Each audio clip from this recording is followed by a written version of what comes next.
Osez vous lancer.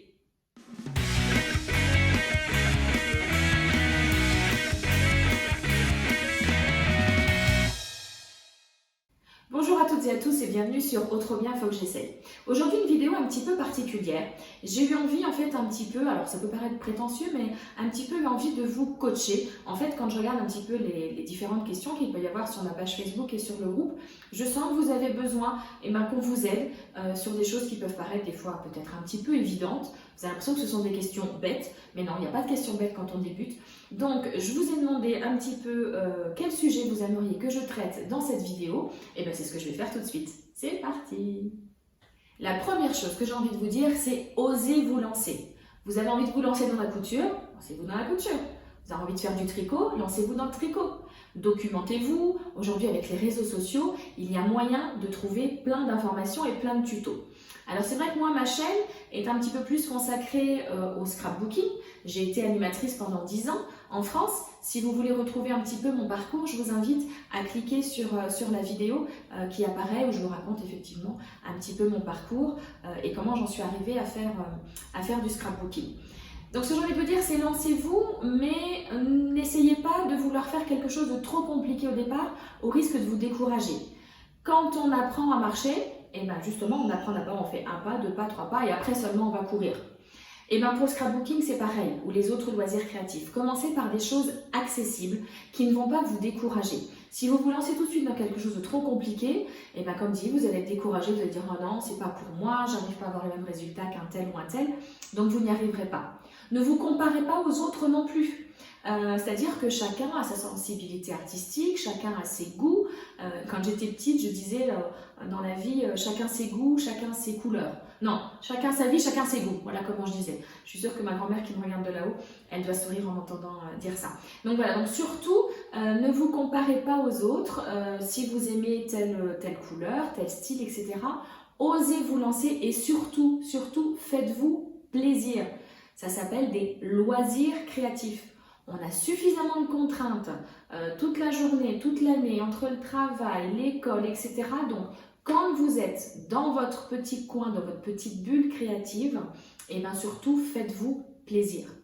Les loisirs créatifs ont également ce pouvoir de vous faire oublier un petit peu vos autres soucis. Alors sans rentrer dans les détails, moi-même j'ai des petites contrariétés de temps en temps au niveau de ma santé avec des douleurs chroniques inflammatoires. Et bien je vous assure que quand je suis dans mon atelier, j'oublie tout. Je suis dans ma petite bulle créative, je me fais plaisir et après j'ai l'immense bonheur et le plaisir de pouvoir dire « Ah, c'est moi qui l'ai fait ». Alors pour se lancer, c'est vrai qu'il faut un petit peu de matériel. Pareil, j'ai fait une vidéo qui vous présente un petit peu le matériel que vous pouvez acquérir pour vous lancer dans des loisirs créatifs, sachant que cette liste n'est ni exhaustive ni obligatoire. C'est-à-dire qu'on peut très bien commencer avec très peu de choses. Vous avez vu dans les précédentes vidéos, sinon je vous invite à aller voir un petit peu l'historique de mes vidéos, qu'on peut également faire plein de choses avec beaucoup de récup. C'est vraiment mon credo du moment et je m'éclate finalement. J'habite maintenant au Mexique. Et j'avais beaucoup plus de matériel avant en France et finalement je m'amuse autant à créer aujourd'hui, même avec moins de matériel. Une toute petite aparté quand même pour le matériel parce que ça a été une de vos questions, à savoir quelle colle j'utilise. Alors ça dépend un petit peu quel est le but de mon DIY. Alors ça fait partie des indispensables et c'était dans la vidéo justement pour le matériel, c'est le pistolet à colle. Attention, manipulez avec prudence, si vous voulez bricoler avec des enfants, c'est quand même de la colle à chaud. Et je parle par expérience, un jour je me suis mis de la colle sur l'ongle, vous pleurez vraiment de douleur, hein. je plains les grands brûlés. Voilà, donc le pistolet à colle, ça fait vraiment partie des indispensables, surtout pour tout ce qui est home déco. Pour le scrapbooking, non, je ne vais pas l'utiliser sur des pages ou sur du papier. Ça fait quand même une grosse boule, la colle à chaud, donc ça risque de faire une surépaisseur. Donc voilà, à réserver pour tout ce qui est home déco et autres bricolages. J'utilise sinon de la colle liquide comme ça, ou bien de la colle blanche. J'utilise du scotch double face de différentes largeurs. Faites bien attention à ce qu'il soit, si c'est pour le scrapbooking, qu'il soit sans pH, parce que le pH va attaquer vos photos. Avec le temps, ils vont jaunir et ce ne sera pas joli. J'utilise également beaucoup, vous avez dû le voir dans mes vidéos, le stylo à colle pour toutes les petites choses. Et sinon, alors là j'en ai plus, mais sinon j'utilise aussi un bâton à colle tout simple, un bâton de colle d'écolier. Une autre question que vous m'avez posée pour le matériel, c'est sur quel papier imprimer les étiquettes que je vous fournis sur ma page Facebook. Donc déjà, pour pouvoir imprimer ces étiquettes, il faut simplement les enregistrer sur votre ordinateur et après vous pouvez les imprimer autant de fois que vous voulez. J'ai choisi de les laisser en noir et blanc. A priori, tout le monde a au moins une imprimante noir et blanc. Imprimante couleur, pas forcément. Et puis souvent, dans les vidéos, on va nous-mêmes les mettre en couleur. Donc voilà pourquoi j'ai choisi de les laisser pour le moment en noir et blanc. J'exclus pas un jour le fait d'en faire un jour en couleur, hein, je sais pas, moi avec moi, tout est possible. Et donc après, je les imprime moi sur du papier assez épais, de mémoire c'est du 220 ou 250 grammes, de manière à ce que ça ait une bonne tenue quand vous allez le coller sur une autre feuille. Et pareil, quand vous allez le colorier, si votre papier est un petit peu plus épais, ça aura un meilleur rendu que sur une simple feuille de papier A4. Une autre question que vous m'avez posée en message privé hier, c'est comment je choisis le thème d'une vidéo. Eh bien, c'est un petit peu au gré de mon humeur, au gré de ce que je vais regarder, ce que je vais trouver sur les réseaux sociaux, dans des magazines, en fonction aussi des commentaires que vous me laissez sur la page Facebook ou même sur Instagram. Donc en fait voilà, c'est un mélange un petit peu de tout ça en fonction des besoins que j'ai. Là, par exemple, les dernières boîtes que j'ai décorées sur la dernière vidéo, c'est parce que vraiment il y avait besoin de faire du rangement dans l'atelier. Donc voilà, c'est comme ça que l'idée m'est venue. Mais comme j'avais dit, il me semble, dans la précédente vidéo, j'adore avoir le cerveau en ébullition et chercher un petit peu des nouvelles idées qui pourraient vous plaire. Et justement, comme je le dis régulièrement, n'hésitez pas à mettre des petits commentaires à la suite de cette vidéo en me disant les sujets que vous aimeriez que je traite prochainement. Ce n'est pas une chaîne dédiée uniquement au scrapbooking, même si c'est vrai que les dernières vidéos étaient essentiellement sur ce thème-là, mais il va y avoir très bientôt d'autres petits tutos en couture, par exemple, dans des choses très très simples. Je vais retourner un petit peu en cuisine, et voilà, je suis en train de vous chercher plein de petites idées pour tout ce qui va nous faire dire « Oh trop bien, faut que j'essaye ». À propos de couture, vous m'avez justement posé la question hier de savoir si j'en faisais. Donc oui, j'en fais un petit peu, mais des choses assez basiques, des petites lingettes, des corbeilles, des sacs, des tote bags, ce genre de choses. Et à savoir comment je rangeais. Alors, ceux qui me connaissent le mieux vont sourire quand c'est moi qui parle de rangement et d'organisation.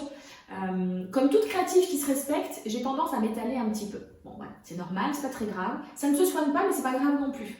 Je m'y retrouve dans mon petit bazar organisé.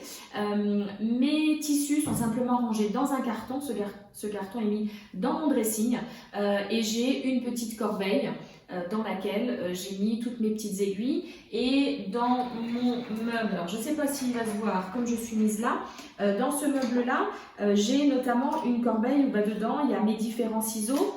Donc j'ai les ciseaux, par exemple les ciseaux cranteurs, les ciseaux à tissu normal, des petites pinces, parce que ça sert toujours, là c'est des pinces à linge, mais ça peut me servir aussi bien pour le scrap que pour la couture.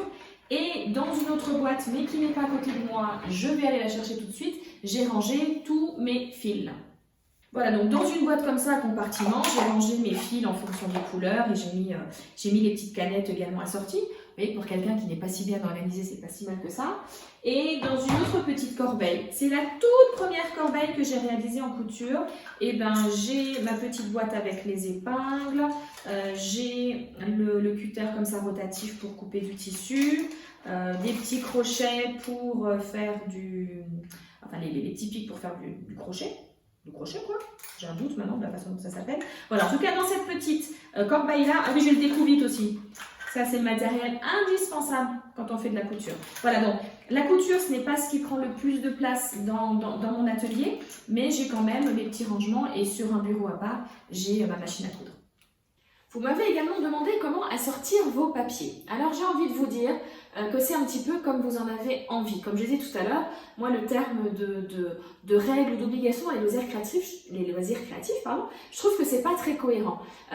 Pendant mes un petit peu plus d'10 années d'animation d'ateliers en scrapbooking et autres loisirs créatifs, j'avais des fois des élèves qui me disaient « Delphine, j'ai le droit de… » Évidemment que vous avez le droit, c'est votre projet, c'est votre sensibilité artistique. Comme je disais tout à l'heure, tous les goûts sont dans la nature, donc c'est comme pour la mode, hein. Il y en a qui n'ont jamais associé les poids et les rayures, et puis tout à coup, il y a un créateur qui va le faire sur un podium, et tout le monde va vouloir faire la même chose. Donc, libre à vous de suivre, il y a effectivement des modes. Dans le scrapbooking, c'est un petit peu comme dans tout. Il va y avoir des gammes de papier qui vont sortir dans un style plus shabby, ce qu'on appelle un petit peu des gammes un petit peu plus romantiques, il va y avoir des couleurs beaucoup plus vives. C'est à vous après de voir comment vous aimez associer les couleurs. Alors comme je le disais il y a 2 minutes, les poids et les rayures, on va peut-être pas les associer en mode, mais en scrapbooking, pourquoi pas? On peut se le permettre, hein. Libre à vous de faire comme vous avez envie. C'est vrai que moi, quand je fais mes pages de scrapbooking, je pars très souvent sur des papiers unis parce que je trouve que c'est plus facile à les assembler, à décorer, à rajouter de la décoration, mais je vais utiliser mes feuilles imprimées pour en faire des éléments de décoration. Si on prend par exemple la page que nous avions réalisée, c'était la vidéo, ma première page de scrapbooking, le fond de ma page était uni, un papier craft, mais j'ai utilisé du papier imprimé pour faire ma décoration. Sur un autre principe, cette page-là, c'était aussi une page, là c'était une page tout en récup. Vous retrouvez le lien vers la vidéo. Mais c'est pareil, ça, à la base, j'étais partie sur une page unie. Si j'ai un fond un petit peu plus coloré, alors ça c'est une vieille page que j'ai réalisée il y a déjà un petit moment avec ma fille, le fond était imprimé, mais pour faire ressortir davantage ma photo, j'ai remis un papier uni. Vous me posez également la question justement de savoir comment utiliser les papiers 15 par 15. Vous trouvez régulièrement des blocs directement en 15 par 15. Soit ça peut être directement le format par exemple d'un mini-album, ou alors ça peut être justement pour découper, pour mettre en décoration sur vos pages. Là si je prends un autre exemple d'une page avec un fond noir, et ben j'avais utilisé de nouveau du papier imprimé. Et l'avantage, c'est que cette feuille de papier imprimé ne va pas vous servir uniquement pour un projet, mais vous allez pouvoir la réutiliser, utiliser ce papier plusieurs fois. Vous m'avez également posé la question de savoir comment utiliser du papier ensemencé que vous allez réaliser vous-même. Alors je vous avouerai que j'en ai jamais réalisé moi directement. J'ai jeté un rapide coup d'œil sur le lien de la vidéo qui m'avait été envoyé, mais voilà, j'ai pas eu le temps de tout regarder. Après je connais ce principe. Ça peut être par exemple au moment où vous allez faire vos cartes de vœux, vous pouvez expliquer aux personnes que ce papier est spécial et qu'ils vont pouvoir le planter pour après avoir des petites fleurs. Ça peut être à l'occasion d'un baptême ou d'un mariage ou d'un anniversaire. Le mettre directement sur une page de scrapbooking, c'est peut-être un petit peu dommage parce que ça perd un petit peu son côté original, mais pourquoi pas, comme j'ai dit tout à l'heure, vous êtes largement libre de faire à votre gré et à votre imagination. Vous m'avez également posé des questions pour les machines de découpe. Alors, j'ai moi ici quelques perforatrices, des basiques, hein, des rondes, des formes de papillons, des formes d'étoiles, etc. Je vous l'ai dit au début de la vidéo qu'il existe une vidéo avec le matériel de base, scrapbooking ou loisirs créatifs en général. Alors, pour tout vous avouer, mon anniversaire c'était il n'y a pas si longtemps, ça va faire quasi il y a 2 mois, et mon mari et mes enfants m'ont fait un petit bond pour une machine à découper. C'est le principe de la Big Shot, c'est la plus connue, je pense, en France. Moi, c'en est une de la marque We Are Memory Keepers. Je vais la recevoir là d'ici peu. Comme elle arrive des États-Unis, en ce moment c'était un petit peu long, enfin bref. Donc c'est vrai que ça c'est une machine de découpe qui est quand même super pratique. Je vous ferai une petite vidéo si vous ne connaissez pas cette machine. En fait c'est le principe un petit peu comme d'une machine à pâte. Vous allez passer, vous avez une manivelle et vous allez passer votre papier entre deux plaques et ça va vous découper les formes. En France, j'avais une machine qui s'appelait la Scan & Cut. C'est une des questions qu'on m'a posées. Qu'est-ce qui est le mieux? Tout dépend de l'usage que vous allez en faire. C'est pas le même budget non plus. Ça ne prend pas la même place non plus. C'est pas la même façon d'utiliser. Moi, la Scan & Cut, j'utilisais beaucoup pour faire mes décorations de mariage, parce que je suis dans la décoration événementielle. Donc c'est vrai que si je voulais découper par exemple de très grandes lettres, à peu près du format A4, c'est même un petit peu plus grand du format A4 de mémoire, ça me permettait de le faire. Et je n'ai pas de matrice de découpe de cette taille-là avec ma machine manuelle. Donc voilà, donc tout dépend de l'usage que vous allez en faire et du budget que vous pouvez consacrer à cette machine aussi. On m'a également posé la question, comment poser des œillets? Alors je n'ai plus la machine, je l'avais en France, ça s'appelle la Crocodile. Là pour le coup, je vais vous laisser aller faire vous-même des petites recherches. Sur internet, sur YouTube, vous trouverez des tutos.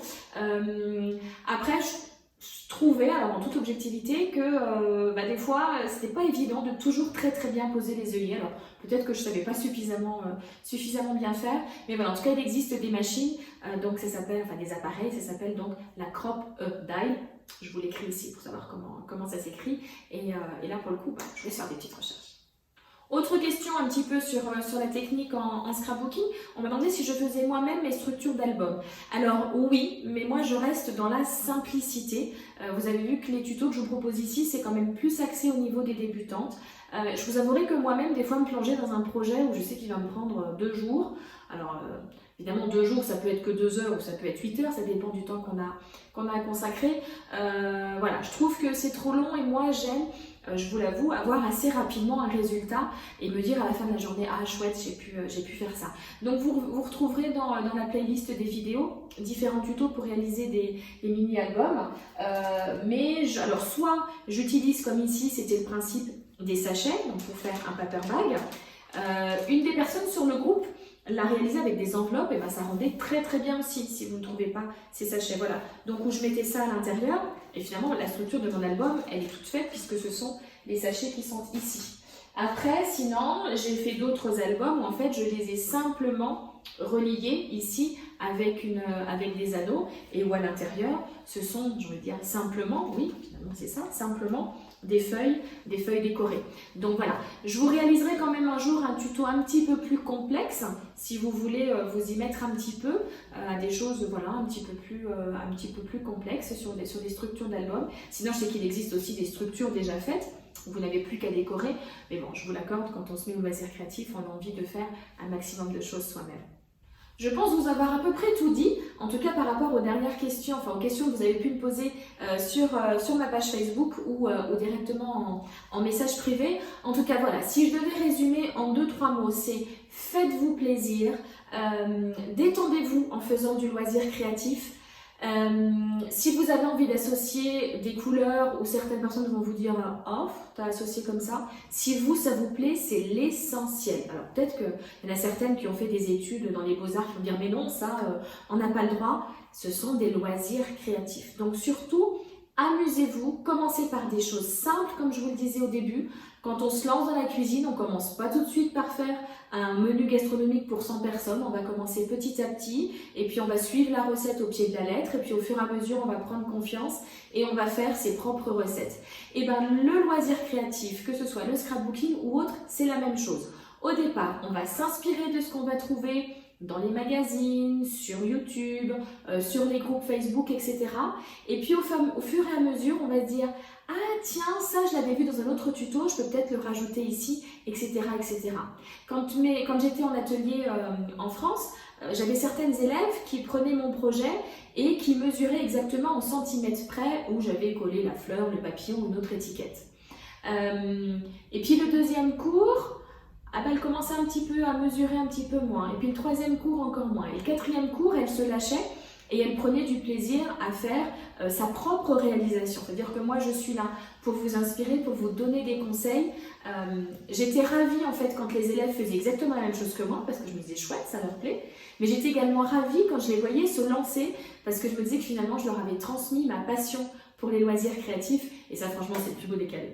Cette vidéo un petit peu spéciale est donc terminée, j'espère qu'elle vous aura plu, qu'elle vous aura convaincu de vous donner l'envie de vous lancer dans les DIY, quels qu'ils soient. N'hésitez pas à rejoindre le groupe Facebook qui est rattaché à la page « Oh trop bien, faut que j'essaye ». On est de plus en plus nombreuses, alors ça c'est pour mon plus grand plaisir. Plein d'échanges se font et ça je trouve ça juste génial. Retrouvez-moi aussi sur Instagram et sur Pinterest. N'oubliez pas de vous abonner pour recevoir les prochaines vidéos, recevoir une notification pour les prochaines vidéos. Je vous embrasse très très fort, je vous souhaite de chouettes moments créatifs en ma compagnie. Je vous embrasse très fort. À bientôt, bye bye.